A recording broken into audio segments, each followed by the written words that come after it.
banje kubasuhuza kandi mbifuriza ukwezi kwiza kwahariwe kwizihiza umugore.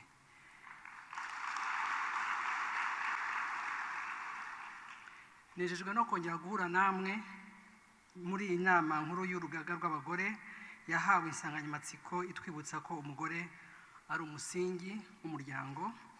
Duheruka guhura mu nama nk'iyi mu myaka 5 ishize, hari hashize igihe gito tuvuye mu bihe bikomeye by'icyorezo cya COVID-19 cyahungabanije isi yose. Ariko uburyo igihugu cyacu cyitwaye muri biriya bihe bishimangira ryabanga abanyarwanda tugendana n'agaciro ko gushyira hamwe.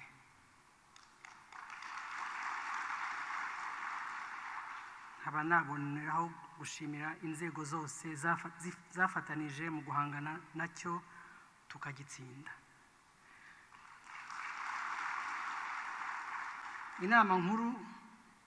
Inama y'uyu munsi rero ije mu gihe gikomeye ariko kandi gikwiriye ndetse gifite nicyo kitwibutsa.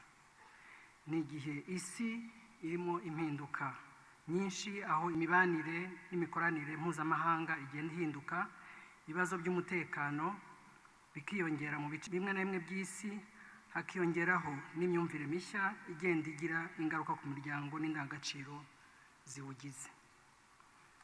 Ni igihe kandi u Rwanda rukomeje gutera imbere no kugira ijambo mu ruhando rw'amahanga. Ibi biradusaba kongera gutekereza ku ruhare rwacu nk'abamutima w'urugo mu kubaka umuryango uhamye, kuko iterambere ry'igihugu ritangirira mu muryango kandi umugore akaba inkingi ikomeye yubaka kandi ikomeza uwo muryango. Tugaruka kenshi ku ihame ry'ubunyarwanda kandi bifite impamvu, ntitukabirambirwe cyangwa ngo tuzagere n'aho dudohoka. Ubuyobozi bw'igihugu cyacu bwakoze amahitamo 3 akomeye. Icyo nifuza kwitsaho cyane uyu munsi ni ukubaka ubumwe, ni ukuba umwe, twese duhujwe n'isano y'ubunyarwanda.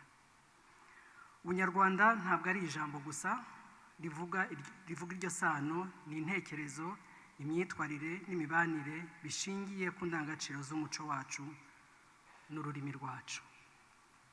Ubunyarwanda buravukanwa ariko cyane cyane buratozwa. Aha ni naho dufite inshingano zikomeye nk'ababyeyi bahekeye u Rwanda. Ni gute dutoza abato indangagaciro z'ingenzi, tukagira imiryango yubakitse koko kandi tukabihuza n'iterambere ryacu na za nshingano zindi. Banyamuryango batumirwa, mu Kinyarwanda tugira umugani mwiza uvuga ngo uburere buruta ubuvuke. Ntabwo rero twavuga iterambere ry'igihugu tutavuze umuryango, kuko ari wo shuri rya mbere twese tubanza kunyuramo ndetse tukanakomeza no gutorezwamo. Ibihe turimo by'iterambere byihuta muri byose, cyane mu ikoranabuhanga, bituma hari imiryango imwe n'imwe igaragaza nk'itagifite ubushobozi bwo kubaka ubusabane hagati y'abana n'ababyeyi. Ibi bituma hari abana babona ababyeyi nk'abantu bahanganye, batabumva, ndetse hari n'ababyeyi babona abana nk'abantu badashobotse cyangwa barenze ihaniro, ibyo twakwita mu ndimi z'abahanga conflit de génération. Ibi ariko ntibikwiye, kuko iterambere ry'ibihe rikwiye ahubwo kuba imbarutso y'amahirwe y'iterambere ry'umuryango, ndetse n'ingenzi ko twiga kubibamo neza kandi tukamenya guhitamo ibijyanye n'indangagaciro nyarwanda zitwubaka. Uburere butangwa n'ababyeyi bose bafatanije, baba abagabo cyangwa abagore, ariko muri iyi nama ndagira ngo twongere twibukiranye ko nubwo umugore atarushobora byose, uruhare rwe nk'umusingi w'umuryango nta kindi twarusimbuza.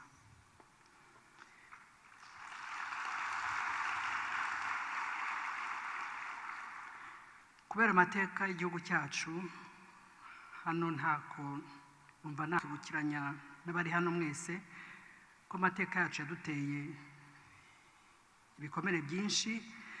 Mwese murabizi ko hari abanyarwanda benshi babaye mu buhunzi igihe kirekire, bakabyara imahanga, abana babo bagakurirayo, bakigayo, bamwe bakanakorerayo.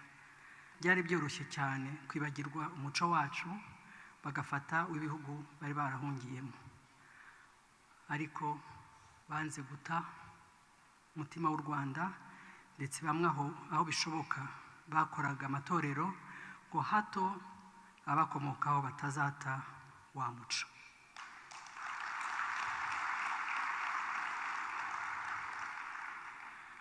Amatorero yakomeje kuba ishuri rikomeye ry'indangagaciro na kirazira by'umuco nyarwanda, ariko bishyigikiwe n'umuryango. Muri icyo gihe cy'urugamba rwo kubohora igihugu, abagore bagize uruhare rukomeye mu gushyigikira no gukomeza umutima w'abari ku rugamba. Ntawavuga FPR rero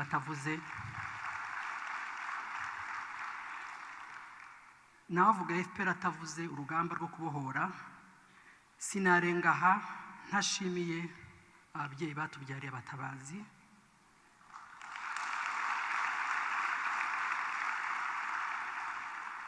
abagore batabaranye na basaza babo,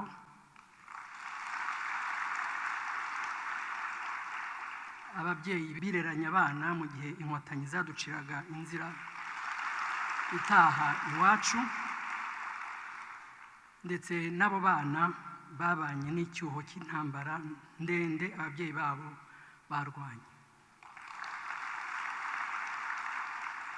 Mumfashe tubashimire, mwabikoze.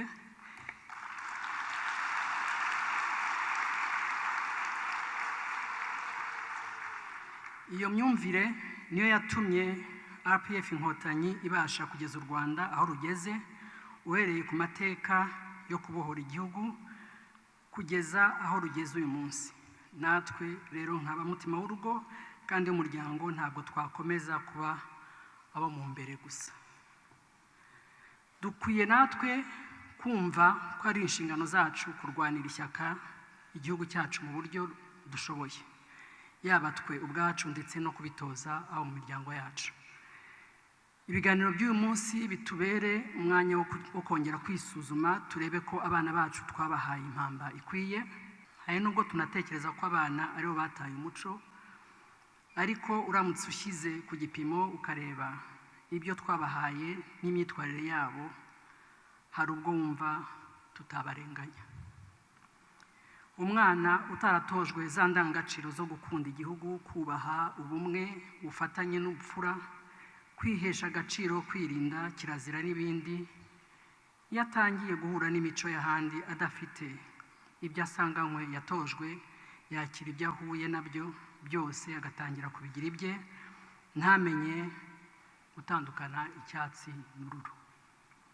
Bana bacu, ari mwe turi kumwe uyu munsi ndetse n'abandi baza gukurikira ibiganiro tugira uyu munsi, nifashije amagambo ya nyakwigendera Cyprien Rugamba, ndifuza kubasigira ubutumwa bwihariye ndetse bunabaha umukoro mutahana.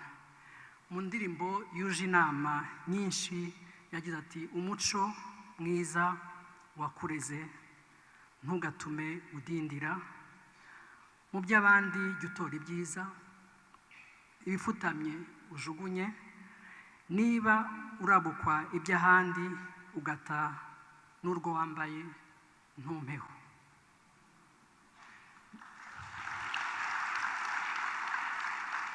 Namwe rero mugire ubushishozi bwo gukora amahitamo meza muri byinshi bihari, byaba ibizanwa n'iterambere, imitekerereze mishya, ubumenyi. Murahura ahandi, imico y'ahandi ni byiza ko mubimenya ko birahari, ariko ntabwo ari uko byose bibafitiye umumaro. Bidakwiye ntimukabihe umwanya, ntimukagire n'undi mwemerera ko abiha umwanya. Twifuza ko muba urubyiruko ruzira kwirara no gupfusha ubusa amahirwe igihugu kibaha. Bitabaye ibyo, imbere heza h'igihugu cyacu tuvuga ntacyo haba hubakiyeho. umusingi umaze kubakwa ukwiye kutubera twese ibuye ry'ifatizo ryo kubakiraho u Rwanda rw'umutamenwa.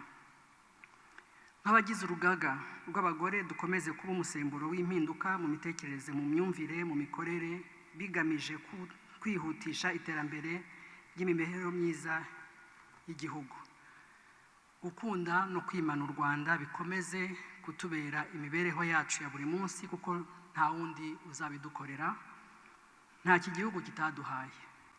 Dufite amategeko aturengera n'ubuyobozi bw'igihugu buzirikana agaciro k'umugore.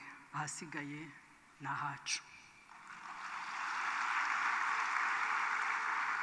Mbifurije kugira ibiganiro byiza n'amatora meza. Murakoze.